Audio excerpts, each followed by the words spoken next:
Chegamos no fim da nossa série sobre anjos, né? Hoje é a nossa quinta aula e vamos concluir esse assunto, né, super importante, falando a respeito de anjos. Mas antes de entrar no material, acho que vale reforçar que a Bíblia, ela não é um livro sobre anjos. Os anjos, eles aparecem em muitos livros, inclusive, né? Alguns mais, outros menos, né? A Bíblia é um livro sobre pessoas, né? Sobre seres humanos, né? Conta a nossa origem, como tudo começou, conta qual vai ser o nosso futuro, como tudo vai terminar até chegar a novos céus e nova terra. Assim como, né, a humanidade tem um Gênesis e um Apocalipse, né, tem um começo e um fim, e tudo isso a gente encontra nas Escrituras, né, Marquinhos? Na Bíblia a gente não tem todos os detalhes a respeito de anjos, porque a Bíblia não é um livro para anjos, é um livro para seres humanos.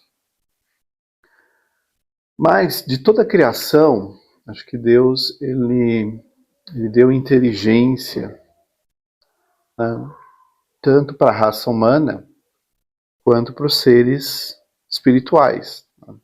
São os seres dotados de inteligência, né, e também de, vou chamar assim, de filtro moral, sabe? Saber o que é certo e o que é errado. Os anjos, eles estão constantemente na presença de Deus, então vem o Senhor face a face e servem a Deus diretamente, assim, estão lá para servi-lo. Quando você vê, por exemplo, Jesus orando, ensinando, na verdade, a gente a orar, ele fala, né, Pai nosso que estás no céu, santificado seja o teu nome, venha a nós o teu reino, seja feita a tua vontade, assim na terra como no céu. Então, por mais que talvez a gente não ligue os pontos, mas os anjos estão lá no céu para fazer a vontade de Deus. E eles fazem bem. Muito melhor do que a gente, né, Marquinhos? A gente às vezes fica meio indisposto, né? Mas os anjos não, né? Só que existe, né, um papel para os anjos no plano divino. Né? Deus, né, não nos colocou totalmente apartado, né, das coisas. Os anjos têm um papel na nossa salvação, de alguma forma. Tá? E isso, né, faz com que seja importante a gente entender, né, esse papel dos anjos. Né? Porque Deus, quando planejou todas as coisas, ele pensou em tudo. Então, como que os anjos estão direta e indiretamente envolvidos nesse papel? E a gente vai fechar, né, a nossa série sobre anjos falando exatamente desse papel dos anjos, né, no nosso processo de salvação. Deixa eu colocar aqui um ponteirinho, para ficar mais fácil. Então vamos lá. Né? Dois versículos importantes aqui na tela. Né? O primeiro deles, né, antes de falar dos versículos, né, os anjos, né, a existência dos anjos e o ministério dos anjos, né, ajuda muito a gente a entender a grandeza do amor de Deus, né, e também o plano que Deus estabeleceu para nos salvar. Então, a existência dos anjos, né, acaba sendo, de certa forma, fundamental para a gente entender que Deus nos ama, né, e que esse amor nos leva para um plano de salvação. Deus quer nos salvar. Ele faz o necessário para isso. E aí, olhando os versículos, né, o primeiro que está em 2 Pedro, nos faz pensar que Deus, ele preparou um plano de redenção para a humanidade Mas não tem salvação para os anjos que caíram. Os anjos que caíram não têm salvação. Olha o que diz 2 Pedro, capítulo 2, versículo 4. Deus não poupou anjos quando pecaram, mas lançando-os no inferno, prendeu-os com correntes de escuridão, reservando-os para o juízo. Né? Então, os anjos que pecaram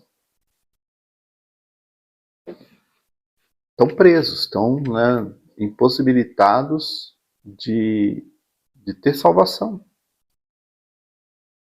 A salvação Deus só providenciou para a humanidade. Os anjos que pecaram não têm salvação. Então, não tem salvação para o diabo, não tem salvação para os principados e potestades e forças do mal e tudo mais. Esses não têm salvação. E esse versículo ele nos leva a entender exatamente isso. Deus não poupou anjos quando pecaram, mas lançando-os no inferno, prendeu-os com correntes de escuridão, reservando-os para o juízo. Uma coisa que Deus fez com os anjos foi: pecou, acabou. Não tem um plano de salvação para os anjos. Né? Tem um teólogo da Igreja Antiga chamado Orígenes. E Orígenes escreveu, né, dentro das suas obras, uma teoria onde ele acreditava que no final Deus ia perdoar todo mundo, até o diabo. Né? Todo mundo ia ser perdoado. Talvez as pessoas até ficariam no inferno por um período, mas não para a eternidade toda. Só que um tempo depois, lá pelo século III, IV, essas ideias acabaram sendo, né, descartadas, porque na Bíblia não existe nenhum indício que diga que esses seres vão ser perdoados. Certo? Coisa da cabeça de uma pessoa. Na Escritura o que a gente vê é que, olha, eles estão presos só esperando o juízo. E juízo aqui é a condenação, tá? Esperando a condenação. Então, não vai ter salvação para os anjos que caíram. Já pensou, né, olhando de novo esse texto, todo mundo que pecasse da humanidade tivesse o mesmo destino, fosse lançado no inferno, preso com correntes de escuridão, o que ia acontecer? Ia estar todo mundo preso, não é verdade? E todo mundo peca. Maior ou menor grau, mas todo mundo está sujeito a pecar. Então Deus, na sua infinita graça, misericórdia, não reservou para nós, seres humanos, o mesmo juízo que ele determinou para a humanidade, para os anjos. Né? Aqueles que entregam sua vida para Jesus, creem, que recebem Jesus como Senhor e Salvador, né, continuam aqui nesse mundo, podem eventualmente pecar, mas sabem que o futuro não é um futuro de juízo, como no caso dos anjos, mas um futuro de graça, de oportunidade de estar com o Senhor para toda a eternidade. Então essa é uma diferença fundamental, né, entre a nossa criação e o plano de Deus para as nossas vidas versus aquilo que a gente vê com os anjos. Anjos que pecaram, pecaram. A única coisa diferente dos anjos, e pensando um pouco nós, que quando Deus falou para Adão, se você pecar, ou se você comer dessa árvore, você certamente morrerá. Então, essa foi a sentença para o pecado do ser humano. A morte.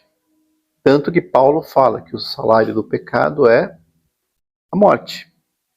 né? Ou a recompensa ou a consequência. E a gente pode usar salário aí para representar muitas ideias, né? Recompensa, consequência, resultado.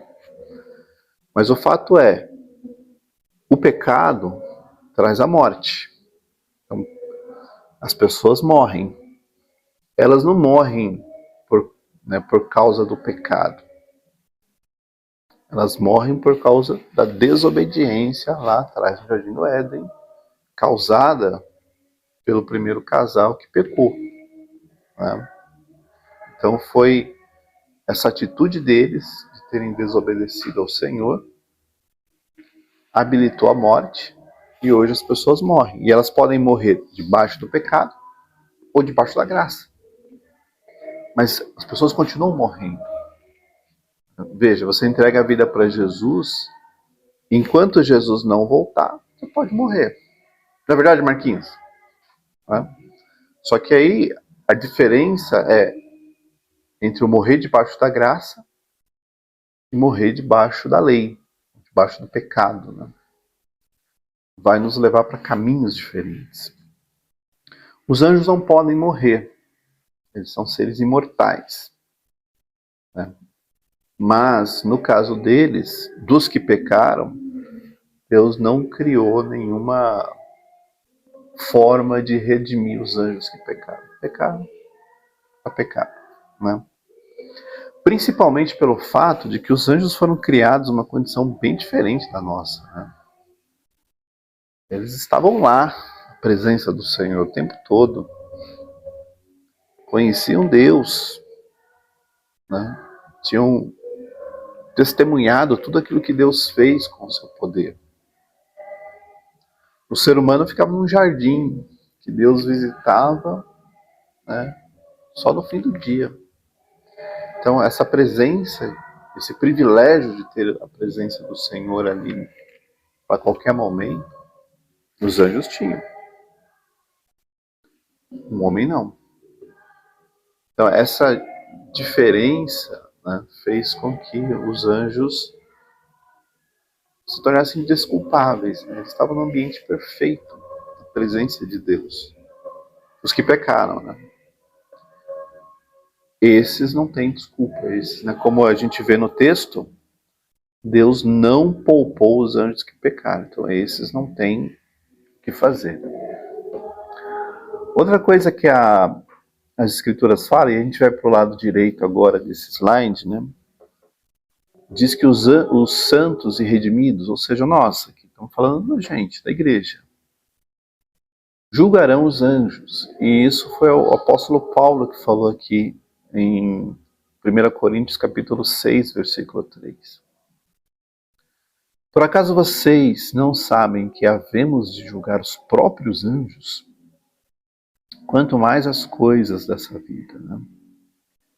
Esse é um texto bastante, posso dizer assim, enigmático, Marquinhos. De que anjo será que ele estava falando? Dos caídos? Dos que não caíram? Né? Porque tudo é anjo, né? Não deixou de ser anjo porque caiu. Continua, né, com a essência angelical, mas sem, né, a glória de Deus na vida deles, né? Estão em trevas. Então, se ele está falando dos anjos no geral, ou dos anjos caídos, não sabemos. Podemos discutir aqui e não chegar em nenhuma conclusão. Há quem diga que é uma referência para os anjos caídos. Nós julgaremos, como você vê aí no texto, né? 1 Coríntios. Né? E há quem diga que para todos os anjos. Né? Mas o fato é, Deus atribuiu à igreja, né, a tarefa de lá no fim dos tempos julgar os próprios anjos. Né? Então, de alguma forma, os anjos vão ser julgados pela igreja. De novo, não sabemos se são todos, se são só os que caíram. Né? Os que caíram já vão ser condenados, então é um julgamento mais pro forma, Marquinhos, não vai mudar nada do que eles já têm como destino, né? Mas nós julgaremos os anjos. Uma coisa que a gente não vê no caso dos anjos, não vão julgar os homens, né? Quem vai julgar os homens é o justo juiz, que é Deus. Ele é quem vai julgar os homens. E eu estou falando exatamente daquela passagem lá em Apocalipse, né, que fala, né, que vão se abrir os livros, tanto das obras quanto da vida. No livro das obras tem tudo que as pessoas fizeram, pensaram ou falaram. E o livro da vida tem quem é que vai ser salvo. Está escrito ali. E aí aquela passagem que os mortos dão seus mortos, o mar dão seus mortos, a terra dá seus mortos, todo mundo ressuscita para o grande julgamento final. Óbvio que nós não seremos condenados como igreja, a gente já tem a redenção garantida. Óbvio para aqueles que perseveram, né? Porque quem não persevera volta para o mundo, não deu. E Deus vai julgar os homens. Mas por alguma razão Deus também deu para os seus santos e redimidos, a igreja, a tarefa de julgar os anjos. Os anjos não vão julgar ninguém, mas vão ser julgados. Quem? Os caídos, os não caídos? Todos? Não sabemos. Mas está aí uma coisa que Deus reservou para a sua igreja. Os santos e redimidos julgarão também os anjos. É parte do plano de Deus para nós a redenção, uma coisa que os anjos não têm, e também julgar os anjos, uma coisa que eles não vão fazer para a humanidade. Amém? E aí, Marquinhos? Está se preparando para julgar os anjos?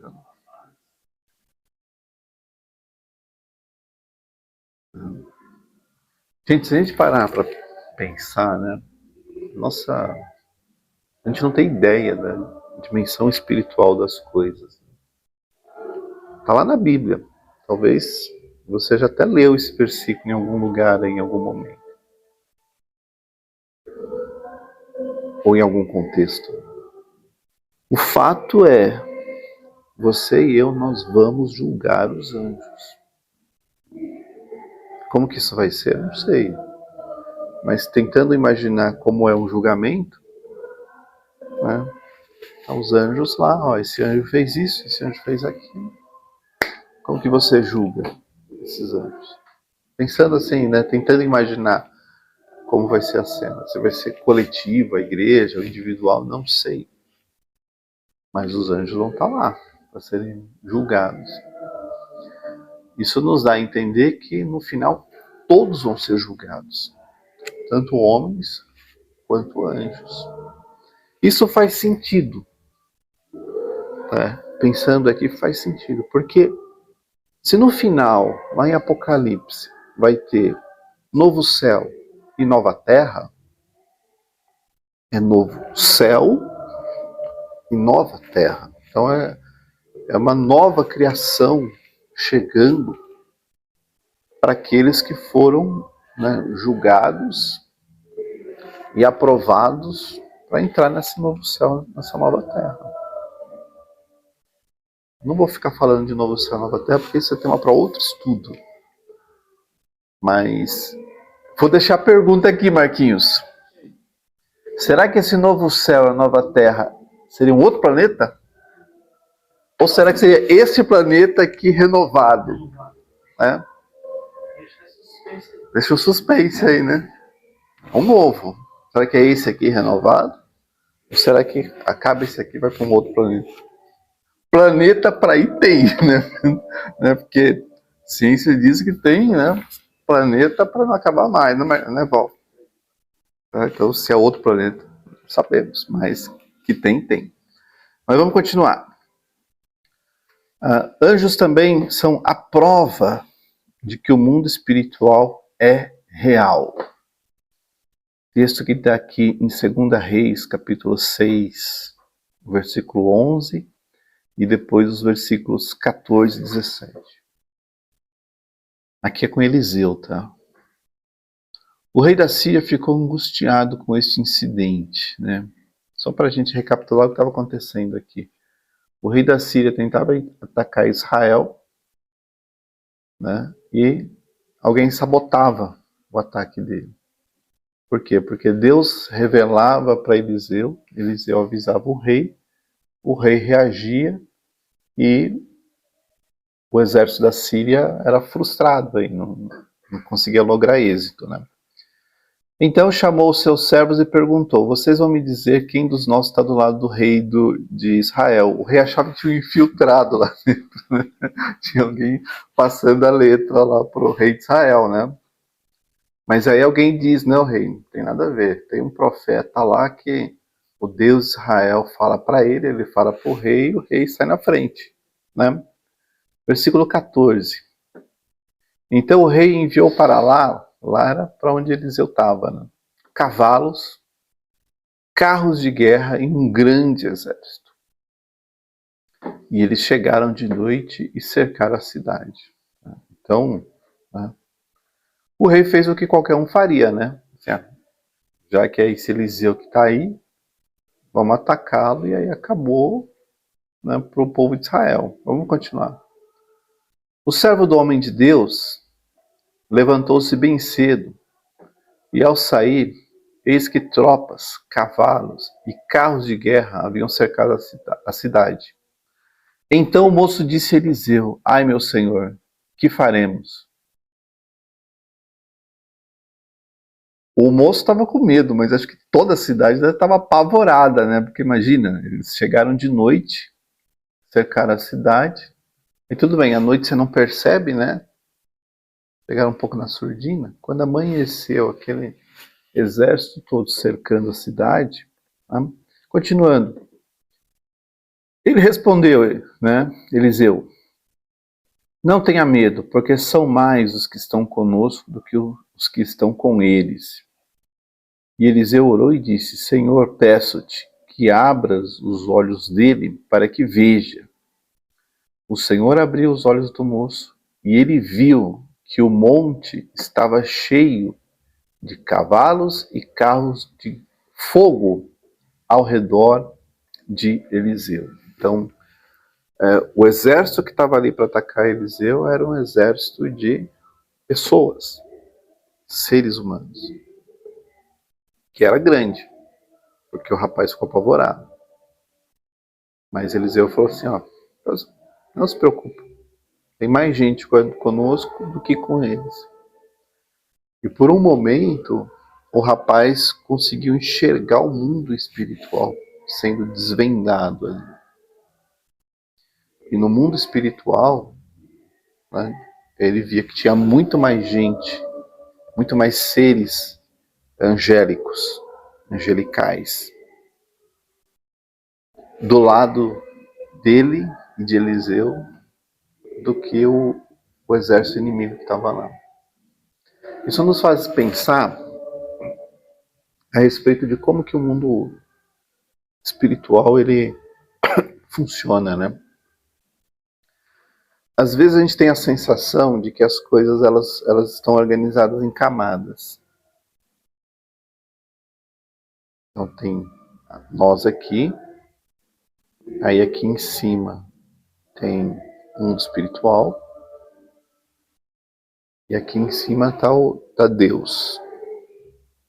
Como se fosse três camadinhas, sabe? Nós, aí na camada do meio, deixa eu ver se eu consigo fazer um negócio aqui. Vamos ver, Marquinhos? Vamos lá pra tela. Aí, vamos imaginar o seguinte.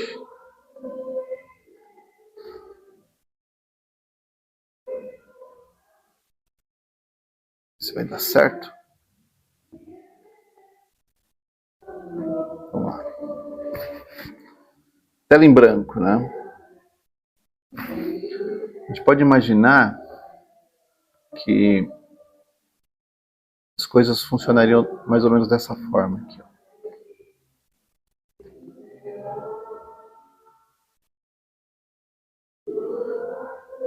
Três camadinhas. Então, aqui em cima, Deus. Aqui embaixo, os homens. E aqui no meio ficaria o mundo espiritual. Vou colocar aqui, ME, mundo espiritual. Por alguma razão a gente tem a ideia de que a coisa funciona dessa forma. Então, um em cima do outro. Mas não é assim que funciona. Tá? A coisa funciona de um jeito diferente. Vou colocar aqui desse lado. Então, funciona assim. Ó.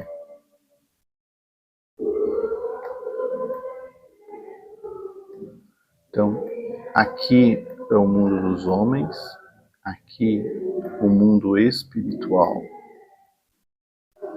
e o reino de Deus aqui em cima. Então, isso significa que nós estamos contidos dentro, né, desse contexto do mundo espiritual. É por isso que não existe uma camada em cima. Eles estão no mesmo plano que a gente. Tá? Só que num contexto onde nós não conseguimos enxergar. Tá? Só que o contexto deles é maior, então embarca mais, né? Embarca mais aquilo que nós podemos fisicamente, né, ocupar. Tá? E a prova disso é que a Bíblia nos dá indício de que existem espíritos que são territoriais. Eles ocupam determinado território. Então, se eles ocupam determinado território, eles não poderiam estar aqui em cima. Sabe, aqui eles têm que estar em algum lugar junto. Porque senão como eles ocupam um território, se eles estão em outra dimensão, estão meio que, né, combinando essas realidades aqui. Né? O desenho é rústico, porque a ideia não é falar disso aqui neste estudo, a gente vai falar isso em outro estudo, sobre o mundo espiritual, efetivamente. Mas entenda que eles estão presentes nessa mesma realidade que nós estamos. Não é uma coisa separada, né, ou desconectada. Estão aqui. Assim como estão com o Senhor. Tá? Então, os anjos, quando eles são enviados por Deus para falar conosco, eles atravessam essa região chamada de mundo espiritual, né? Chega até aqui, né? Nessa interseção. Mas os seres espirituais, eles estão na mesma realidade que nós estamos aqui. Essa realidade que nós estamos é uma realidade temporal, porque somente Deus é eterno. Tá? Então, eles não conseguem ver futuro, não conseguem ver passado, eles só veem aquilo que a gente está vendo. Está na mesma realidade que nós estamos. E eles têm acesso livre a esse lugar. Um exemplo disso foi Deus perguntando para Satanás: de onde que você vem? Ele falou que vem da onde? De rodear a terra e de passear por ela.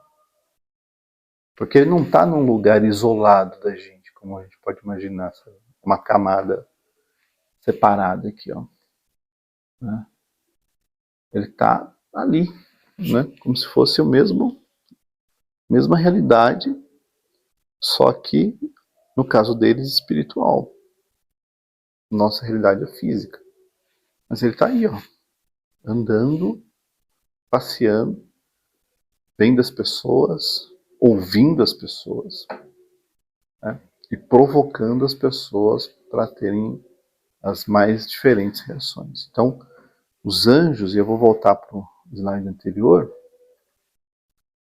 os anjos, eles mostram para nós que o mundo espiritual, ele é real. E ele está em constante contato aqui conosco. É que Deus, na sua infinita misericórdia, não permite que esses seres, né, sejam vistos o tempo todo. Né? Por quê? Porque senão a gente ia ficar um pouco abalado, digamos assim, né? Naturalmente abalados. Muitas visões de anjos na Bíblia, né, você vê o anjo dizendo o quê? Porque tenha medo. Então, se o anjo fala para você não ter medo, é sinal que assusta, né? Não é um ser humano como a gente está acostumado a ver. Deve ser um ser com alguma característica diferente para ele falar assim, não tenha medo, não se assuste. Né? E quando eles percebem que são anjos, né, a reação é completamente diferente. Veja Josué. Josué, quando viu o anjo do Senhor, ele perguntou, você é dos nossos ou não? Né? Porque ele não reconheceu. Né? Ele estava, né, junto com o povo de Israel, uma infinidade de gente. Não dava para saber quem é quem. Mas ele viu aquele ser e falou assim, você é dos nossos? Ele falou assim, não sou. Eu sou um anjo enviado da parte de Deus. Então já mudou completamente de figura. Então o mundo espiritual ele é real. Nós não vemos, algumas pessoas têm, né, a visão aberta, nós não vemos porque ia ser um pouco chocante, né, você ver esses seres aí o tempo todo. Diga, Val. Na semana passada, falando sobre a igreja, não está aqui, que as penas estão caindo aqui no chão. Eu falei, Jesus, tomado. Aí catou a pena, assim, mandou um pouco aqui, ó. Onde está aqui, ó, a pena. Depois, falando de medida. Cada coisa. Vamos lá, vamos fazer. Eu estou no site da Sociedade Bíblica do Brasil. Vamos ver quantas vezes aparece a palavra anjo no site. Vamos ver se ele ajuda a gente a saber. Tá? Vamos lá. Aqui, todos os livros. No Antigo Testamento, vocês estão vendo aqui na tela, ó, 112 vezes aparece a palavra anjo. Anjo mesmo, tá? Porque pode ser que, né, apareça uma figura que no texto, né, é um homem, mas a gente sabe que é um anjo. A palavra anjo mesmo, né, 112 vezes. E o livro de Zacarias é o livro, né, de mais os anjos são mencionados. Depois tem Juízes, tem Gênesis também, Números, por aí vai. Tem alguns que aparecem pouco, mas Zacarias tem bastante. Se a gente olhar a ocorrência aí né, em Zacarias, são muitas visões, né, que Zacarias teve de um anjo que estava sempre falando com ele. Olha, logo no capítulo 1, versículo 9. Então perguntei ao profeta, meu senhor, quem são esses? E o anjo que falava comigo respondeu. O anjo estava ali falando com ele. Vamos dar uma visualização rápida aqui para a gente ver. Tá?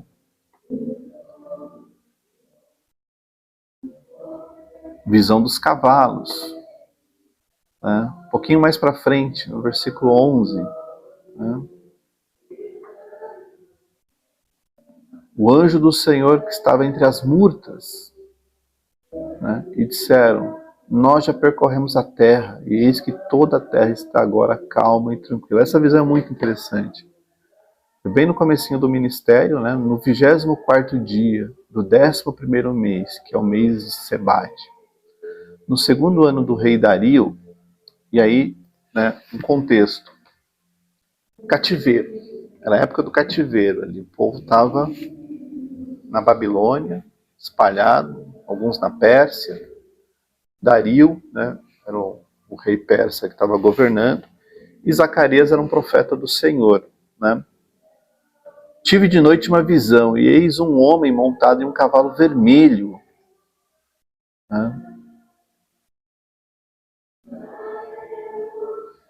Que estava parado entre as murtas que havia num vale profundo. Atrás dele se achavam cavalos vermelhos, baios aqui pode ser marrom, pardo, e brancos. Então perguntei, meu senhor, quem são esses? E o anjo que falava comigo respondeu, eu lhe mostrarei quem são eles.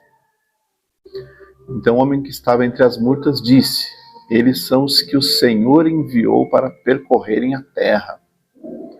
E eles responderam ao anjo do Senhor, que estava entre as murtas, e disseram, nós já percorremos a terra, e eis que toda a terra está agora calma e tranquila.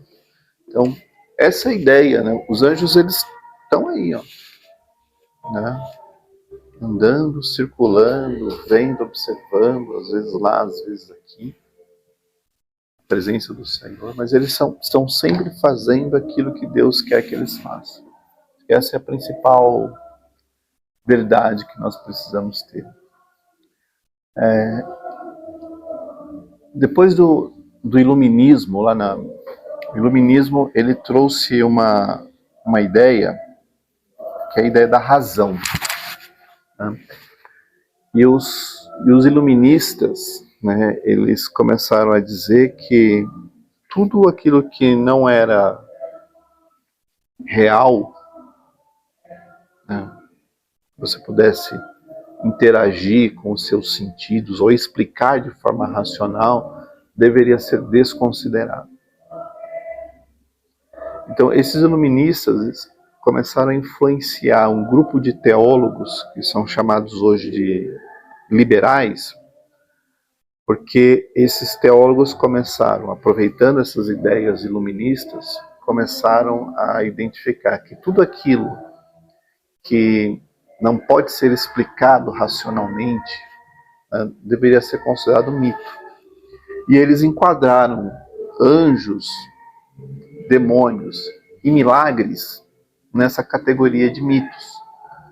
Então, para eles, para esses teólogos liberais, anjos, demônios, são mais figuras, né, de linguagem do que necessariamente seres reais. Então, infelizmente, tem um segmento dentro da igreja, de modo geral, que acha que anjo é só uma figura de linguagem, não deve ser entendido como um ser real, mas como uma figura de linguagem, ou pior, uma maneira como um povo mais, né, primitivo via coisas que eles não sabiam explicar de forma racional. Tá? Em oposição, né, tem um grupo de teólogos que são conservadores, né, eles acreditam naquilo que a igreja sempre acreditou, não nessa demitização que o iluminismo tentou trazer com a sua razão. Nós aqui acreditamos que esses seres, eles são reais, eles não são figuras de linguagem, né, ou mitos que foram inseridos na Bíblia para poder acomodar crenças antigas, né? São seres reais, tá? Estão aí, que interagem, que fazem a vontade de Deus, que são imortais, que executam a vontade de Deus, né, em todos os sentidos. Eu não mostrei para vocês, mas aí em Apocalipse, né, voltando aqui para a tela, em Apocalipse vocês vão ver, ó, vou colocar aqui anjos de novo. Vamos ver se ele vai trazer aqui a telinha. Certo, Marquinhos? Não trouxe? Vamos ver aqui, ó, todos os livros. No Novo Testamento, 78 vezes aparece anjo. Então, é o livro que mais fala de anjos, é o livro de Apocalipse, nessa busca que eu fiz aqui. Enquanto Zacarias, que é o que tem a maior ocorrência da palavra anjo, tem 21, Apocalipse tem 78. Então, 78 vezes você vê anjos aparecendo. E parece que tem até um pouquinho mais, ó, porque se a gente olhar Lucas tem 24, mais do que Zacarias. Então é o segundo livro que mais fala a respeito de anjos. Então você vê o anjo Gabriel aparecendo em Lucas, você vê anjos aparecendo ao longo do ministério de Jesus, né, para falar da ressurreição, para consolar no jardim. Então os anjos são reais. Jesus falou de anjos. E Jesus não falou de anjos como uma figura de linguagem ou como um ser mitológico. Só que eu estou terminando, né? Muitas culturas identificam esses seres, né, nas suas religiões, né? Então, por exemplo, os muçulmanos, eles acreditam que o Alcorão, né, foi entregue para Maomé através de um anjo. Se não estou enganado, Gabriel. Ou Miguel, enfim, desses, né? Mas outras culturas, né, identificam seres, né, seres que, se a gente olhar, eles são anjos, né? Se são de Deus, se são os caídos, aí tem que investigar muito no detalhe. Mas anjos aparecem em quase todas as religiões de alguma forma. Sejam os caídos ou os não caídos, né, os que são de Deus, né? Quase todas as religiões mencionam a existência de algum tipo de ser que, né, se a gente traçar um paralelo, pode ser um anjo, de alguma forma, sabe? Porque eles estão aí o tempo todo, né, falando, né? Se você pensar, por exemplo, um anjo apareceu lá para a escrava de Sara, quando ela estava fugindo no deserto. E ela era uma estrangeira, ela não era do povo de Deus, a escrava Agar. Ela era uma estrangeira.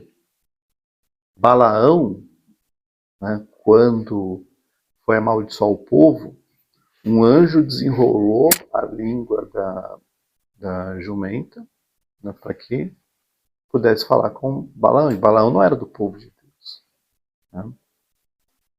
Quando o rei Belsazar estava dando banquete, bebendo nas taças da casa do Senhor, uma mão começou a escrever na parede, né? E provavelmente uma mão de anjo, né? Não da família Adams. Eu não ia perder a chance de fazer essa piada, né? Não, Marquinhos? Né? Então, anjos estão aí, né, em todo lugar, tá? Observando, fazendo a vontade de Deus, né? Não sabemos, né, detalhes a respeito deles, mas eles são reais, tá? Só que alguns caíram. Alguns caíram. E o nosso próximo estudo bíblico, a gente agora vai falar dos anjos que caíram. Então, quem são os anjos que caíram? Esses são os nossos inimigos, tá? Os anjos que caíram são necessariamente inimigos de Deus, porque eles não são páreos para Deus, né? Acho que o diabo consegue brigar com Deus? Consegue, Marquinhos? De jeito nenhum, né? Mas eles são nossos inimigos. Então, nossa próxima série de estudos, a gente vai falar sobre o poder das trevas e os anjos caídos. Amém? Então, semana que vem, começamos um novo estudo para falar do poder das trevas.